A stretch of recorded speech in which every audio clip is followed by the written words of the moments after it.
founder of WellTel.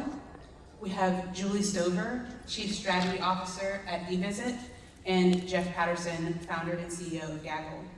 So without further ado, I would like to invite our panelists to introduce themselves and provide a bit of an overview of the work that they lead. So Dr. Ndoh, I'll start with you. Thank you so much, Zanel, for that kind introduction. It's really an honor to be here, to see all of you come to listen to such an important topic, especially in the light of the pandemic and how we've seen health equity evolve. My name is Kingsley Ndoh. I'm the founder and Chief Strategy Officer of Hurone AI, and we are an early stage digital health startup company based in Seattle, Washington.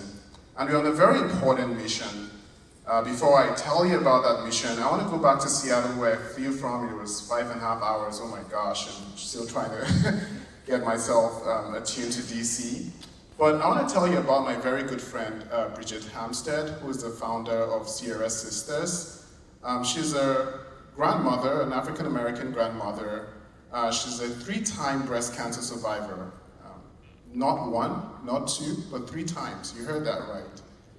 And you know, Bridget has been very supportive of my work, and she has traveled with me, you know, throughout Africa, to a few countries in Africa, Nigeria, Uganda, Kenya, during the course of my work in global health and cancer control. And Bridget has had first-hand view of what women face in these parts of the world, especially women like her who have had a diagnosis of breast cancer. She's also seen, you know, the health systems there.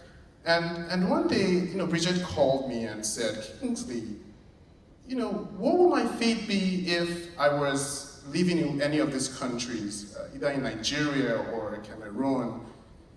And, you know, I took a deep pause and I said, you know, Bridget, you know, probably you might not be here today to even ask me this question. And that's a reality of a lot of women in these low and middle income settings. Today, Bridget is thriving. She has a thriving nonprofit, CRS Sisters with a C, and she basically helps and supports women like her to find the right doctors and cancer specialists.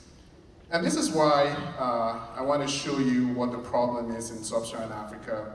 There's only one oncologist to 3,000 cancer patients. Think about that for a second. When you compare that to one oncologist to 187 cancer patients in the US, you then begin to understand the scale of the problem. What my startup is doing, and we're beta testing in Rwanda, we have our app, GoKizer, that is empowering patients to fill in those gaps that oncologists would normally fill. Support patients through their treatments, perform tasks like, you know, side effects monitoring, and make them very engaged and even have an access to second opinion reviews, which is almost non-existent. And by doing this, we can help to close the African cancer data gap. Some of you will be like, what does that mean? Now, the African cancer data gap is just the fact that there's very little data about cancer of people of African descent. And so sometimes we don't even understand the full scale of the efficacy of the drugs that have been approved. We don't even understand what treatment outcomes may be, or even have targeted prevention and early detection strategies. And with wide-scale use of our app, we are hoping that we can use advanced machine learning techniques to target the most at-risk groups. Ultimately, we want to see a decrease in death toll by at least 30%. And this is why I'm very excited to have Janelle just sit beside me, and you know, the AWS team supporting Hurone AI early. And hey, we're a Seattle company, why not, right? And so, yeah, so AWS is going to help us, or is helping us actually with you know, tools for big data analysis. We can have tools for, you know, creating machine learning models, so we can have more strategic prevention and early detection, you know, timelines for people of African descent.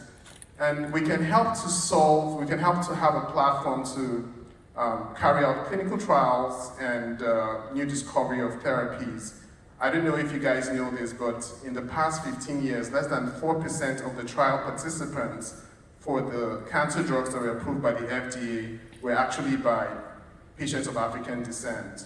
And so what that means is we don't have a lot of data, and sometimes it might not be generalizable. So we need a platform for this, and we're working to change that. And finally, we want to also address algorithmic bias, and I don't know, I'm sure some of you in the crowd knows what I'm talking about, but a lot of the AI products today, there's growing evidence that there's algorithmic bias where predictions, clinical predictions might not be as accurate for people of African descent because the data that was used to train those predictions were mostly Caucasian data. And so I think our platform is going to help to diversify that. And we want to create, more importantly, we want to create culturally sensitive solutions that are resource appropriate in the African context. Back to my story about Bridget, no one really needs to, or geography shouldn't be a determinant to live or die from cancer. It shouldn't be. And I'm working, and my team at Hurone is working to change this. And I can't wait for the excellent Q&A and to listen to my other amazing speakers to talk about the incredible work they're doing. Thank you very much.